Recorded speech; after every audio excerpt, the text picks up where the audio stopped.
This is bloody lovely little Ruby. So nice to have you on. Thank you, ma'am. It's nice to be here. Ruby is a model, an artiste, a silver worker, and a wordsmith at the least, plenty more. And a love expert, I reckon. An expert at keeping the heart open and leading with love. So I'm really inspired by the way you live and how freaking real you are. It is, I feel like on my journey I've looked to you very often when I've been in my head and I've wanted to drop into my heart. So thanks for being a vulnerable queen. Aww. You're welcome, darling. Thank you. But I'm going to start with my most pressing question. So your love, again, I describe it as very potent. Where did you learn to love like that? That's such a good question. I feel like it's just in my nature, completely in my nature. Yeah, perhaps maybe it comes from the fact that when I was younger, I found it really hard to receive my parents' love. Yeah. We just communicated our love in different ways. And my dad was like really, the way that he expressed his love was buying, providing for the family. And that's how he watched his parents express love as well. Yeah. And same with my mum. My mum expressed her love through providing and working really hard. And so I felt quite starved of love when I was younger. And I think that as I've grown older, it's just really important to me to lead with love and to show my love. Yeah, because I know what it feels like to feel like you're not receiving love. Yeah. You know? Yeah, for sure. So you think in a way that because you didn't receive it, it kind of became a mission to become it? Yes, I received it. I received a lot of it, but I couldn't understand that is what they were. Like, it wasn't just like hugs and kisses and it was like shown in a very different way.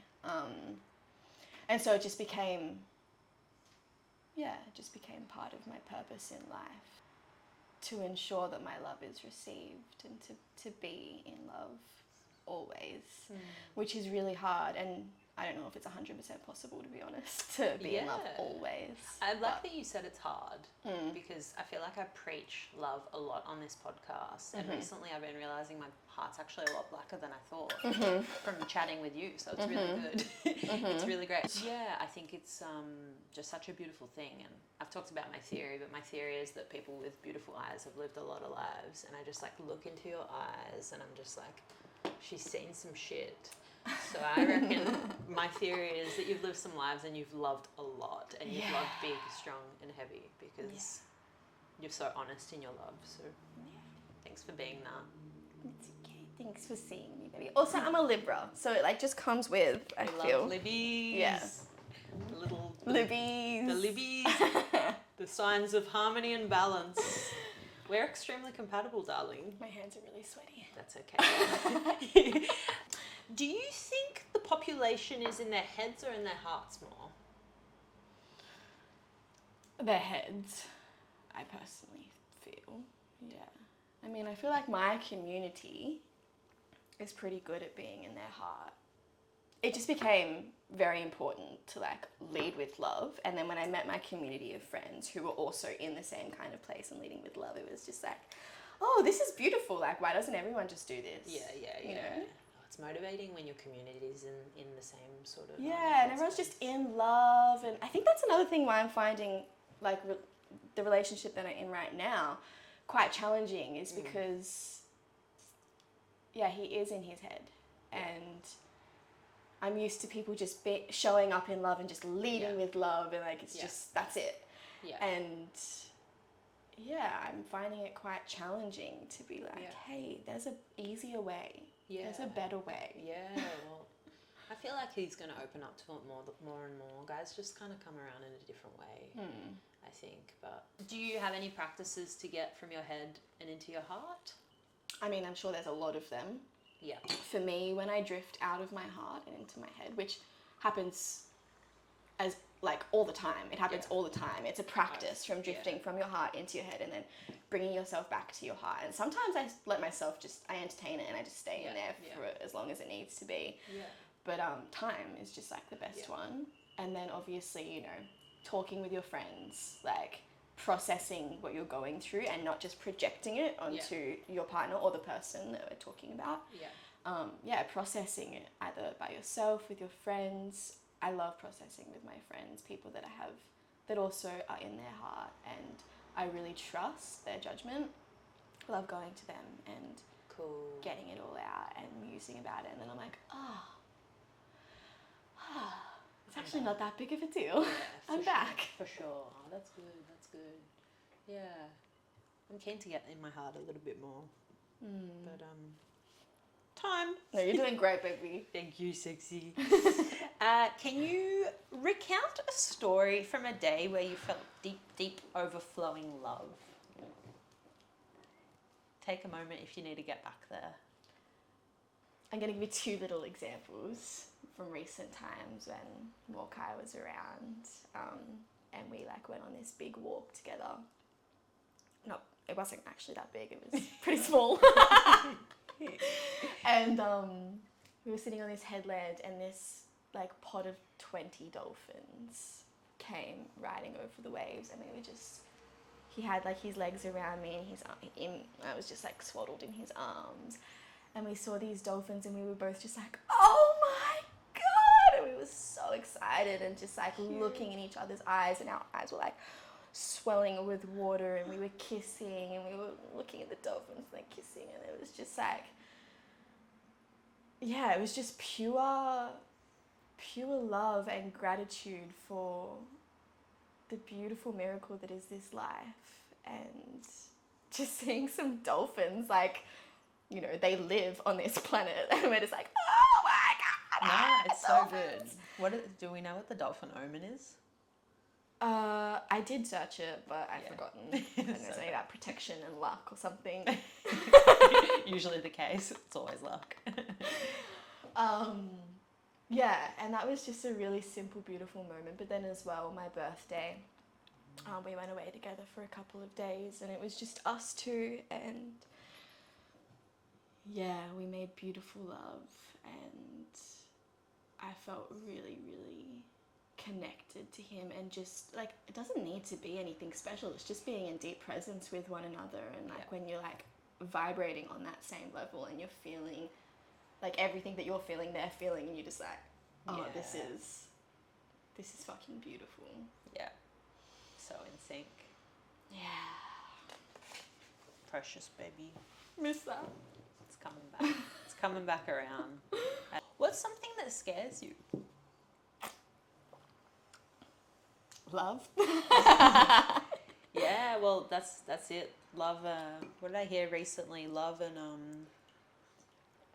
suffering kind of go hand in hand. So it's absolutely. Yeah, and it's I'm reading the Bible at the moment. Mm-hmm. As we do. Yes. Just casual Bible read. I mean, I was just I've heard some good little snippets, and I was just I'm curious. But it just said that if you're gonna suffer intelligently. And I thought that was so pristine, because I feel you and I suffer really intelligently. When we're in pain, it's not it's painful, but it's honest and it's real, and we do the things that we need to do to nurture. Mm-hmm. I thought that was really cool. Yeah. You give less authority to that heaviness as well if you suffer in style. No, absolutely. So love scares you. Well, yeah. It's Wait, no. Is it love or is it loss that scares you? Yeah, both, I think. I think it's it's all fucking scary, but you just got to do it. It's being vulnerable is scary. It's really, really hard and challenging, but it doesn't mean that you shouldn't still do it. Yeah, you know, for sure. And loving. I mean, I just fucking had my heart broken. Putting my heart back on my sleeve and wearing it with pride is fucking scary. Yeah. And beautiful at the same time. There's no other way, It's just exactly what it is, but it doesn't change how fucking hard and scary it is. But fruity? Absolutely. That's cool. It's very sweet. You seem to have cyclical living pretty down pat. Is that quite an important thing to you? Yeah, Definitely. Yeah. Without living with my cycle, in tune with my cycle for sure. But the thing is, I actually don't even track my cycle. Fully. Controversial. Yeah. I don't track my cycle. I'm just quite, I mean, I've been having my period now since I was, 9 or something. I'm so sorry, darling. So that's a long time. Yeah.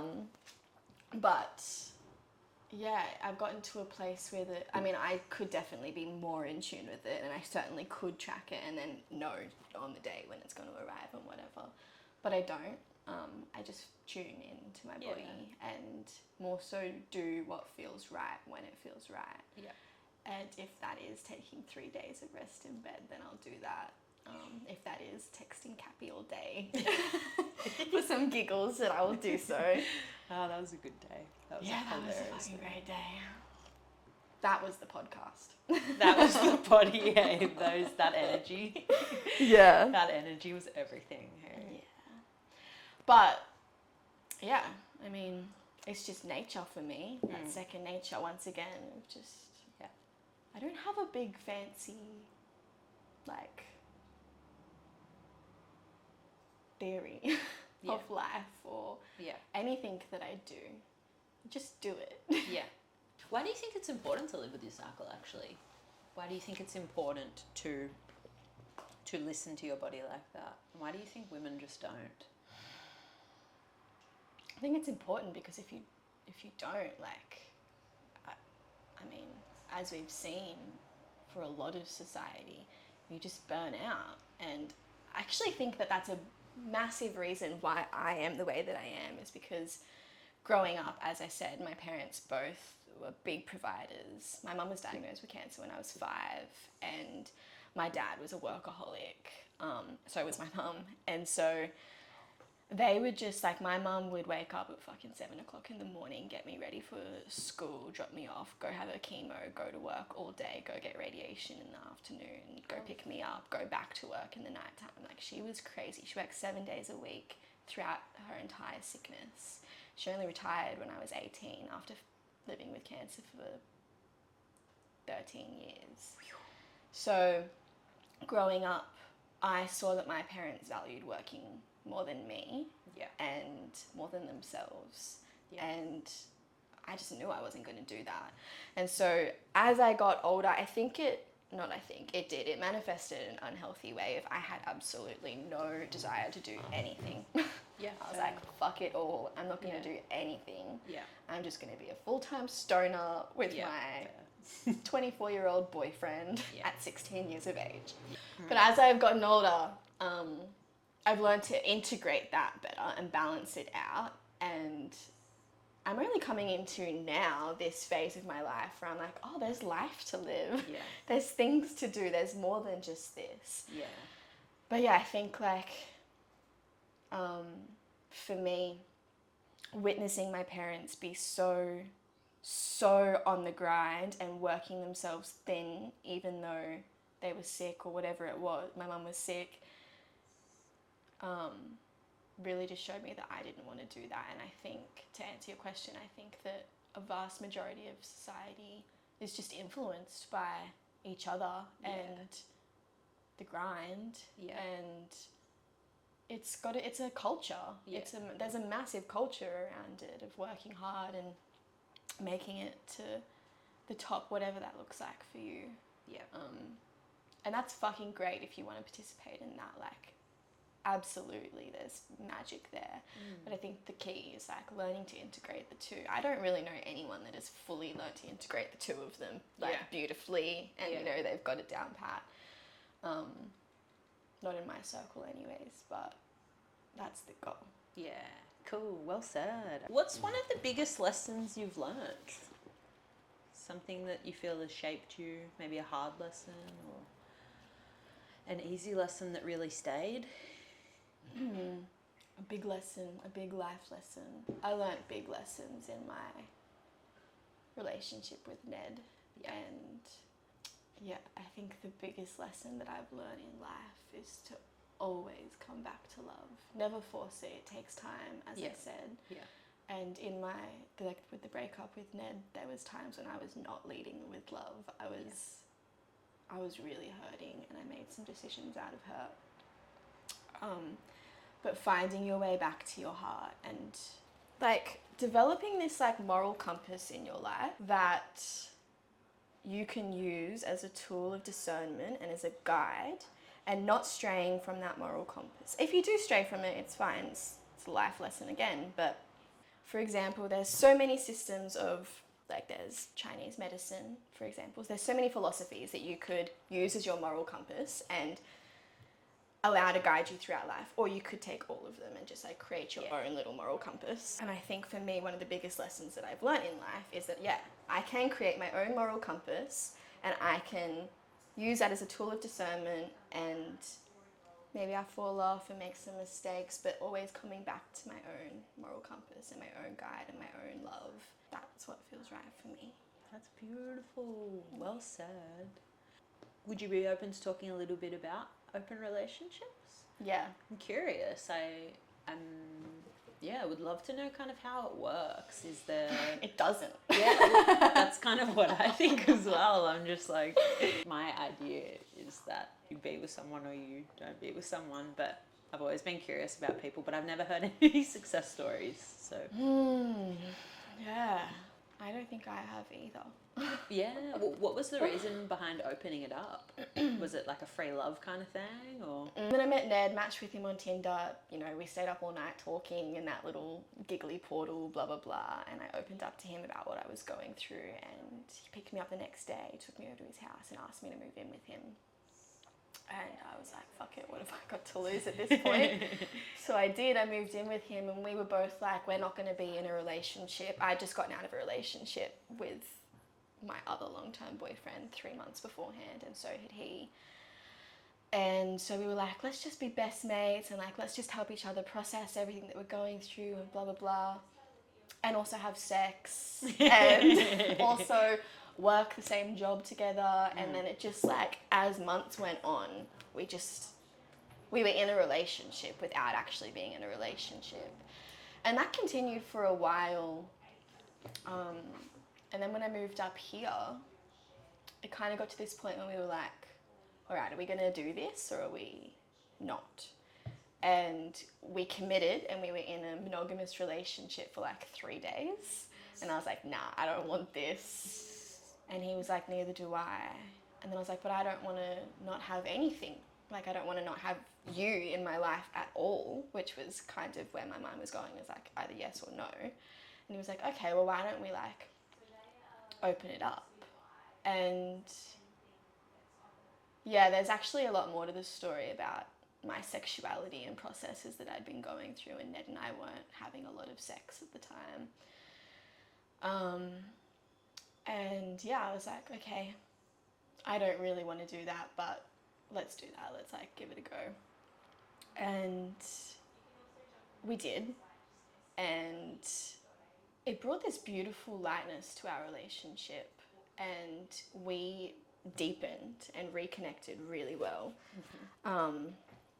But as time went on, I found it really hard to trust him because of it, like just naturally, because he was connecting with other women. I wasn't connecting with anyone else.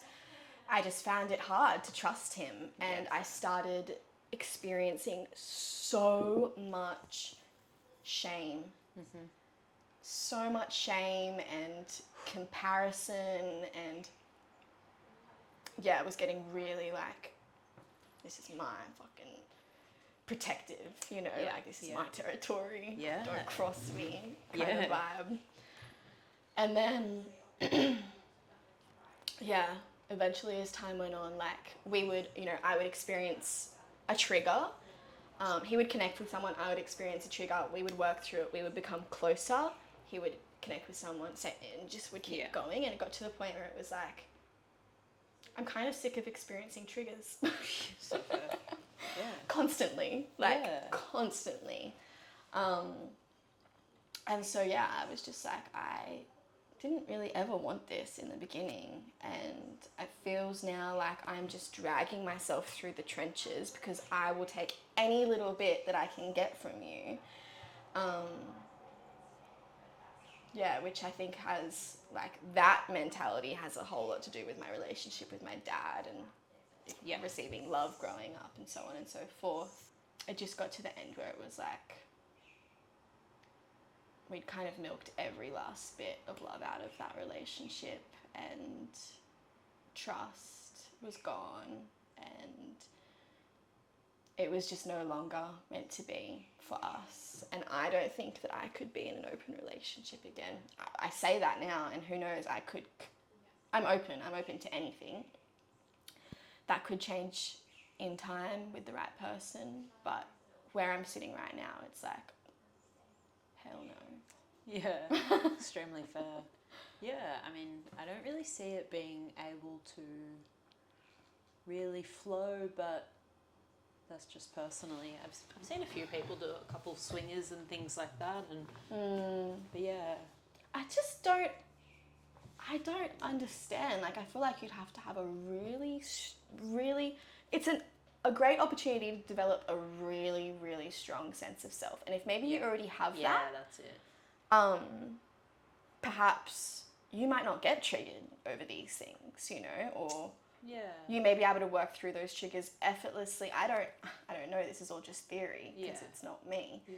But yeah, for me it was just like, in your relationship, you want to feel supported, you want to feel trust, you want to feel love. Those are like three main things that I feel like you should 100%. that should be met in a relationship. For sure.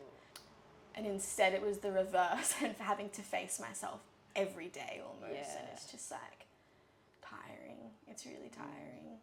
It would have made you extremely resilient, though, I reckon. Yeah. It's true, what I think you said about just people kind of being able to do it who have a really strong sense of self and kind of live like a really non-attached life. But I think they're actually just like unicorns, those people. And I think there's also something deep under that, because I think biologically we all just want a safe kind of love. But also people want different things. People are wired differently. Talking a little bit about values. Well, I mean, I think you said values like once in there. Yeah, values and moral compass. Yeah. What are your like strongest core values? I think my strongest like the thing that I value most is what we're talking about: love, Yeah. honesty, integrity.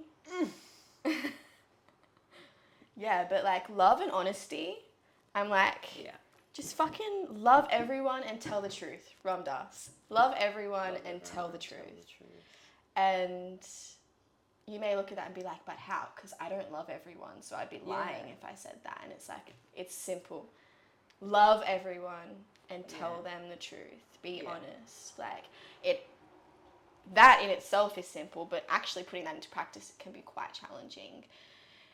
To always be in this place of love for your brothers and your sisters and your nemesises as well, and to be honest with them about whatever it is that's coming up. Yeah, it's not fucking easy, but very valuable. Yeah. Those are like my two highest values in life. Yeah. Yeah. Wow, that's brilliant. I was going to say, is communication high at top of your list? Oh, yeah. Well, yeah, it's like with telling the truth, you've got to communicate to do that. Could you give me your biggest green flag? My biggest green flag? Yeah, absolutely. Like, being interested.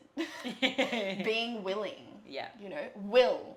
Will is so hot. Will. Like, where's the fucking will? I know. All these men just walking around, like, aiming, fucking floating around, blah, blah, blah. Like, where's the will? I agree. And the You intention. see us? Yeah. Like, what? I don't know. I'm sensing a rise in the masculine, though. I'm sensing the guys stepping up a little bit, but no, I'm not trying to shit on them, but... Well, they're doing their best, you know, they're doing their best. With the tools they have as well. I think it's not like, I mean, chicks come together, we talk, we yarn, we, throw it all around, even if it sounds stupid, but I don't know if guys do that as much. Although the idea of like men's groups and things makes a lot of sense to me. Like, and guys just gathering to talk about things. Like, what do they talk about? Tool belts. Probably the shit that they don't want to talk to their partners about. Yeah. Anyways, yeah, I think it's always very important to have your outside processes from your relationship where you can go and talk about these things. But like, yeah, it's so important to be communicating with your partners about stuff. And I also think, like, if a man has a woman, she's your fucking oracle. Like, why are you not going to her and talking through this stuff and listening to her? Because we're fucking wise. You know? It's true. She sees the unseen, bro. She does. But I guess it's just a natural process. That's it. I think the more and more I do my studies into men, the more I realise they also need to macerate on things. They take things away, chew on it, and then come back when they're fully ripe as well. And sometimes it doesn't even need to be talked about too. Yeah. So. And that's good as well. Like, there's sometimes things when here's me, I'm like, come to me, talk to me, and then like they do, I'm like, ugh, process that. Yeah. Stop. Go do that elsewhere. Yeah. No. Yeah. Yeah. Yeah. I ponder this a bit, like what we could possibly do to get, I guess, like people have got to want to help themselves firstly. So if you're talking like helping guys to open up and just to like channel more of that masculine energy, I think like the masculine's gotten a bit of a pounding as well. People have kind of like forgotten how to be in that masculine over time, and also women have forgotten how to be in the feminine. Like most of the girls I'm surrounded by don't know how to receive as well, and I'm also practicing. So yeah, I'm like kind of praying for that a bit at the moment, for guys to just like be in their power and to trust themselves. Well, that's just it, right? To trust themselves. And I think a lot of women find it really hard to be in their feminine and to surrender to a man because we don't trust them. Yeah. Because they don't trust themselves. Yeah, well, that's exactly, and you can see it. Yeah. That's the thing is, it's really hard to unsee. Also, I think women take a little, like in the way we process, I feel like we chat things out and we take a little while to get through it, and we take every single fucking route and get every person's opinion, and then we come to a conclusion. Whereas guys, it's just like one person can go, have you thought about looking at this way? And then they'll be like, yes, changed forever sort of thing. Yes. There's a bit of that action. Like I see it with my brother, where he can just like be like, yeah, I'm not going to take that into tomorrow, and he's been like tripping on it for a while. But that's amazing. Yeah, he's pretty brilliant. He's pretty brilliant.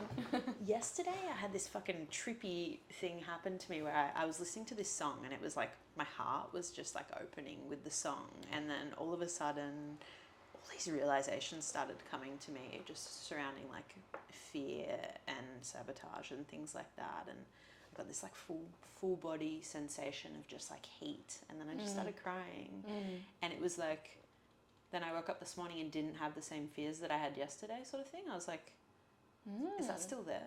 And I was like, nah, it's not there with me anymore. And I don't know, it's funny how processing emotions, I'm finding it now.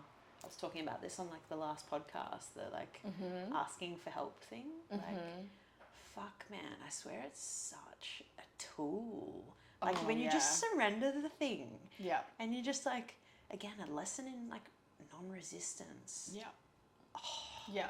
I'm reading this book. I just started it, so don't ask me anything about it. But it's called Letting Go, The Pathway of Surrender. I'm reading it too! Oh, really?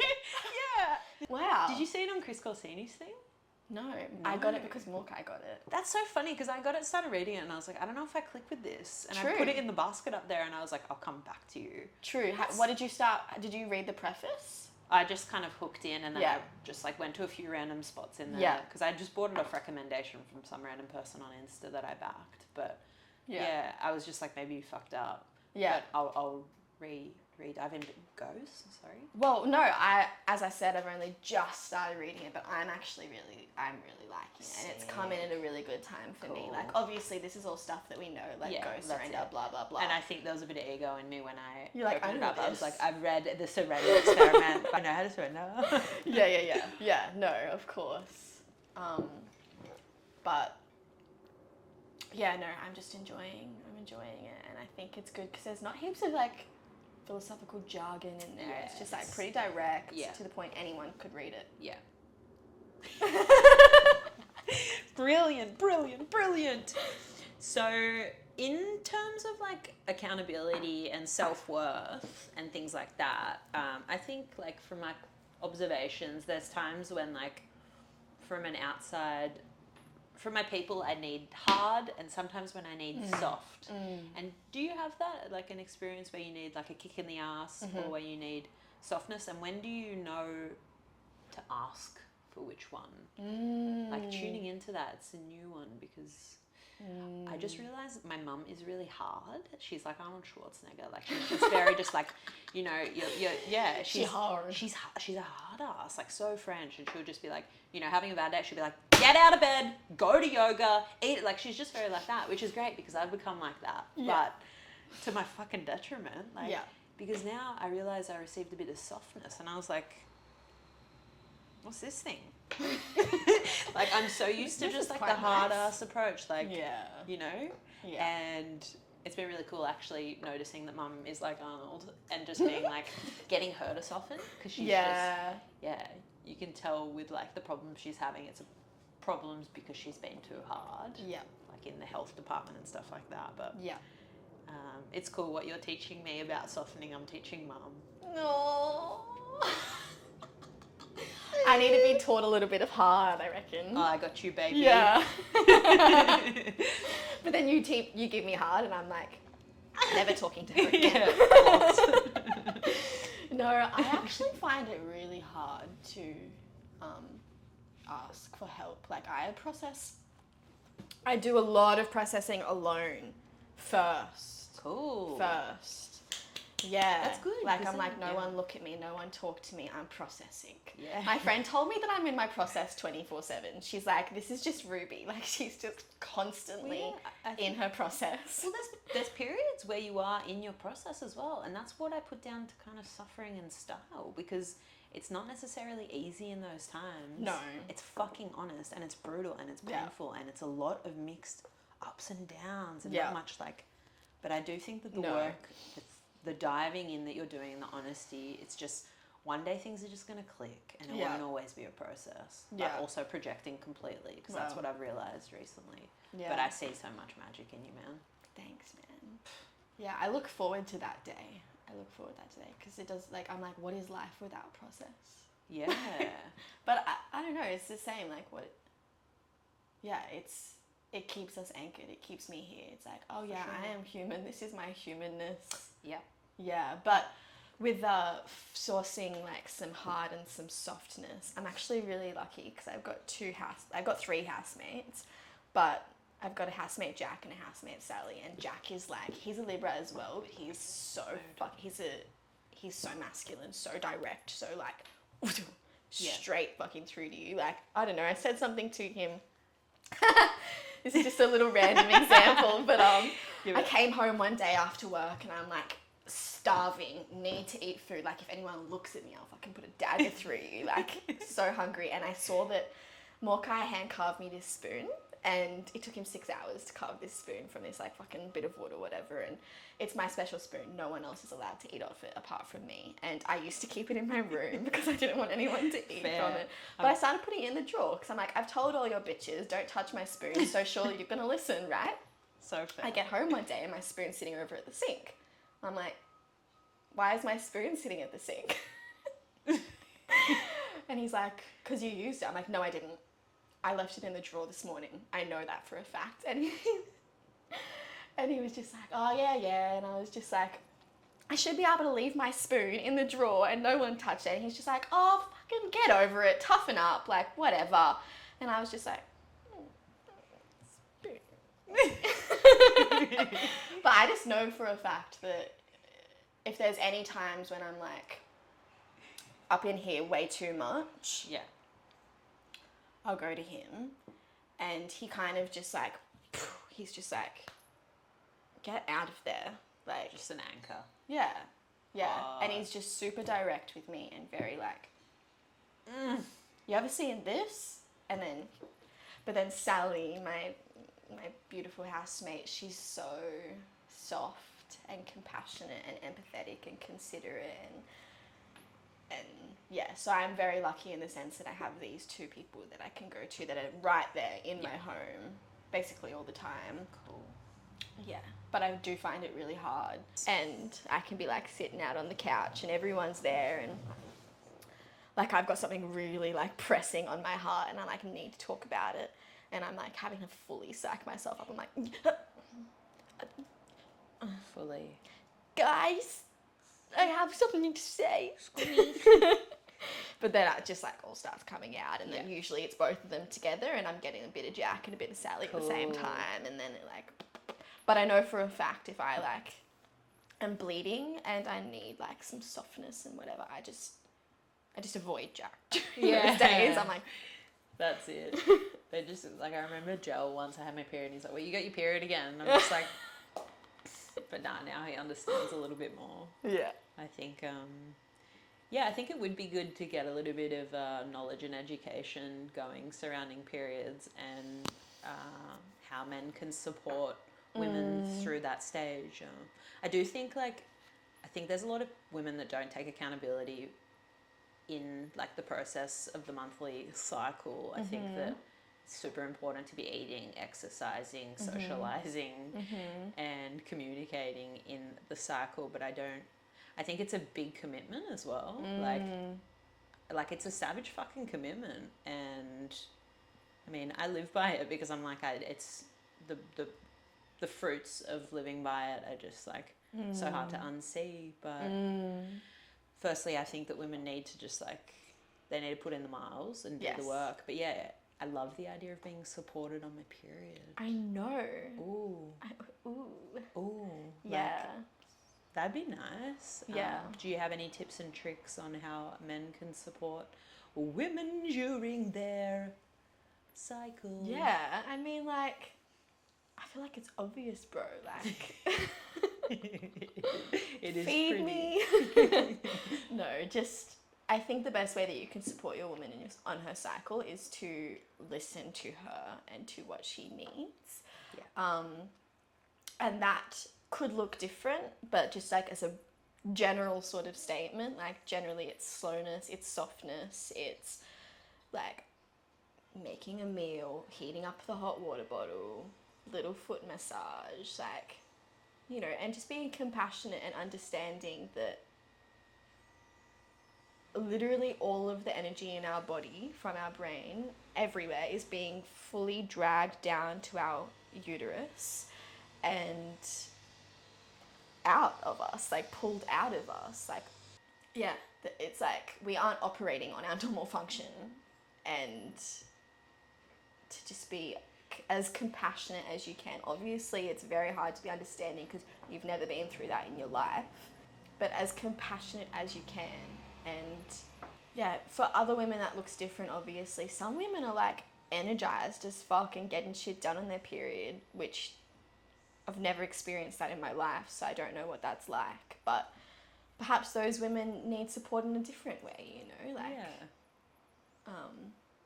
yeah, I think just softness, slowness, quiet time, and lots of caring. Lots of caring. Lots of caring for us. Just be nice. Yeah. True. And then when we're ovulating, you get rewarded. You know? It's so funny, the difference, the high of ovulation. It's just so interesting to notice how much more of a bunny I turn into around ovulation time. So good.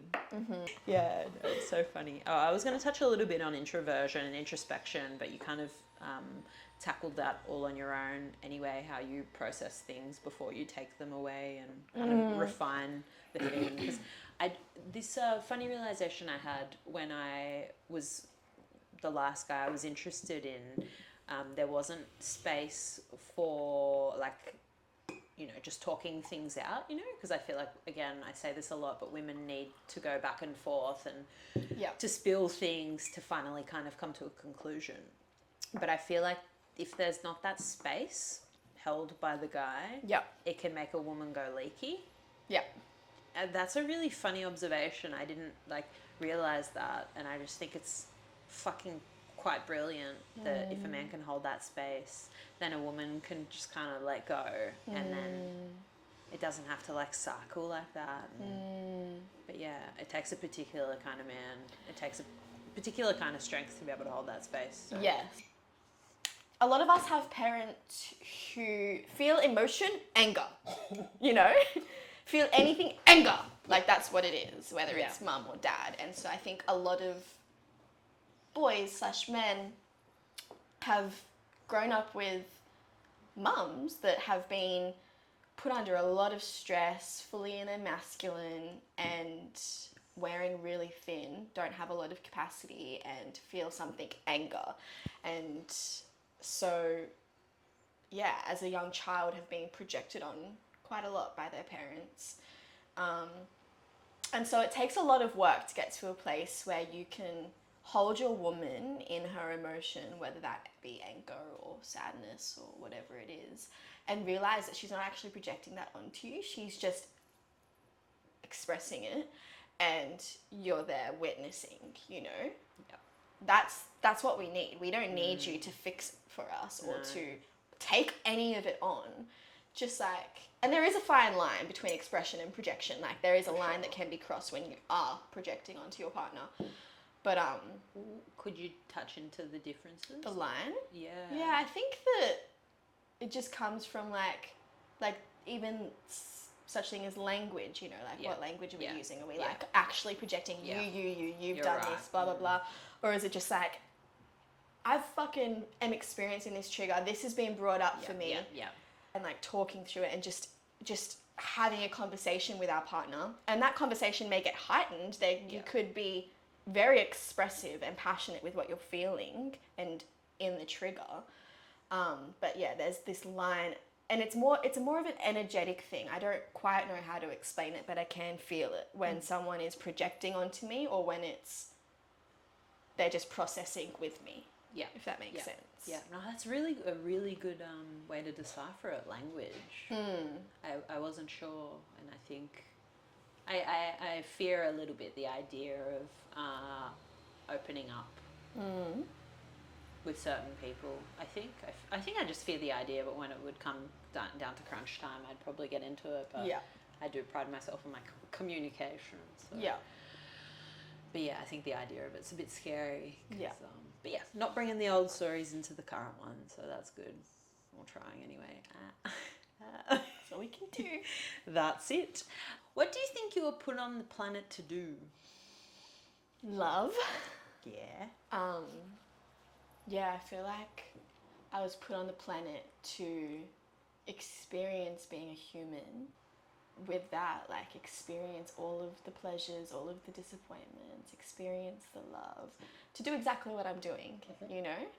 And I don't think it actually has to go much beyond that. Yeah. To love, to listen, and to learn. Yeah. To love, to listen, to learn. Yeah, no, it's true. It's not like, I think we all kind of share the same sort of purpose in a way. Yeah, but people have different views on it, you know? Yeah. Yeah, in regards to like, in the material realm, I don't know yet. Yeah. Figuring it all out. That's it. Yeah. Could be wrong. No, you're right. I think I read that we all share the same inner purpose, and that's what you're speaking of. And then once you kind of master the inner purpose, we probably won't ever master it, but once you tick a few things off, the outer purpose comes naturally. So yeah, I feel like you've got a variety of fucking talent under that belt. I'm excited to see what it is that grabs you the most. Yeah, but I feel like mostly my purpose is to be a mum. Have felt that my whole life, and like my purpose is to be a lover. My purpose is to be a mum and to be a partner, and there's nothing more that I want in my life. Oh, it's nice that you feel that. Yeah. I feel like you'd be fucking A-class nurturing gem. Even not when it's thriving, but like when I have a relationship, whether it's a friend or a sexual relationship, but someone that like I'm in love with and we're in this together, it just feels so incredibly nourishing. I don't know how to explain it. Yeah. It's like on a cellular level, it just feels so nourishing. Makes sense though. Yeah. And they do say that Librans are just way better in partnership. Yeah. It's a funny thing, and I do notice all my Libran friends are really good in partnership. But yeah, I don't really like to live too deeply in the star sign world, but I do think it's The world of worlds. Yeah. There's so many of those worlds. Have you ever heard of the Enneagram? Yeah. I don't know what number I am. It's the numbers one, yeah. I think I'm a 7 or something. Okay. Who knows? Could have just blown that out of nowhere. I get them all really confused, like human design. There's so many numbers as well. There's like life path one. Yeah, there's the fucking manifestor, manifesting generator. Yeah. What's a lesson you've learned recently that's shifted a perspective and made you a better person for it? It's in the realm of relating, of course. Oof. And yeah, it's this new relationship that I'm in with Morkai.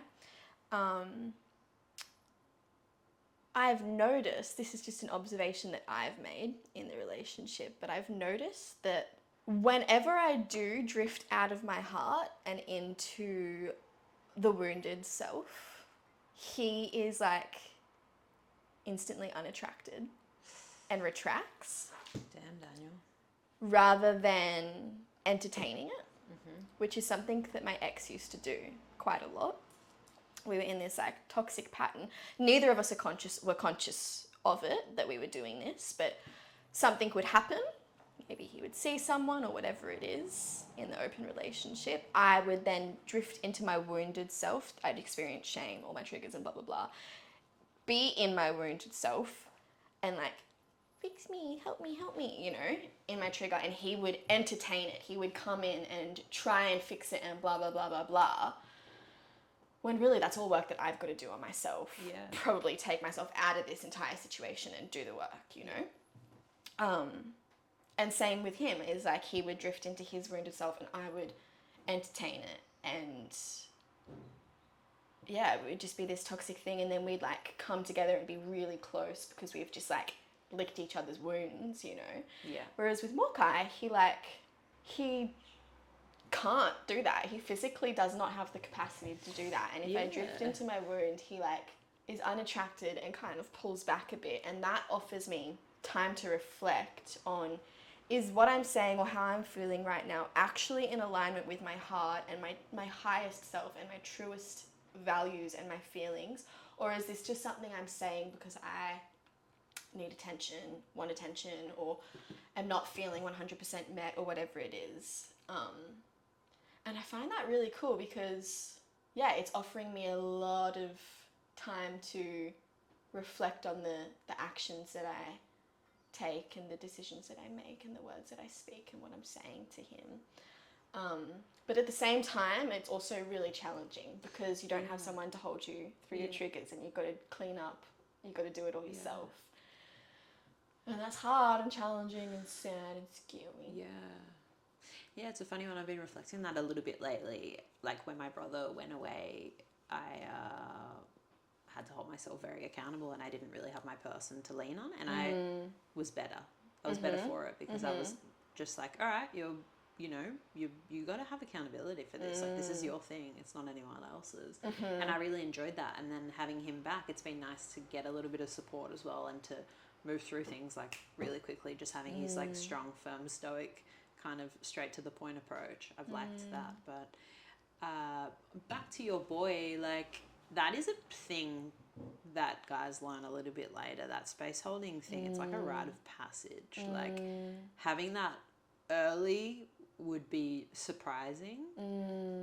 I think he's got the space to like learn it, but I do think like from the books that I read and the just the guys that I see before me, I do think that he's still probably in that Peter Pan kind of phase where he's penetrating the world and like spreading his wings and and it's like definitely is. Yeah, which is not, it's not a bad thing. It's just a thing and it is what it is. But yeah, you do deserve that. And yeah, maybe you're the person who teaches. Maybe it's, who knows? He does have the capacity to hold me when I am able to communicate, when I've done my processing and I've spoken to my friends and I'm feeling level-headed and I'm able to communicate from my heart about a trigger. He can hear me and hold me. It's when I'm not in the heart, when I'm not leading with the love and I'm too in the trigger. and it's That like makes it's like sense. operating from this lower frequency, Yeah. you know, whereas previously I would operate from this lower frequency and he would like meet me there and we'd Yeah. like be in this lower frequency and Yeah. whatever, and then it would take a lot longer. Yeah. Then we'd feel like we were like up here, but really we weren't. We were Yeah. just, it was like this falsity. Yeah. It wasn't true, I Yeah. feel. When I'm not in my heart and when I'm doing these little silly things that I know I shouldn't do, Yeah. I know better to do, and Yeah. I do them anyways. Yeah. He doesn't entertain it, and I'm like, oh, I know I Good shouldn't on have done him. that. Yeah. Exactly. And we need that as That's well. and so We need that. that's the lesson. That's a That's big it. lesson that I've learned that is for the better. Yeah. That's good. Well, you don't stay in the victim mindset for too long as well. It's good. More accountability again. I'm just always piping on about accountability, but yeah, I really appreciate getting you on. It's been a long time coming. So Yeah.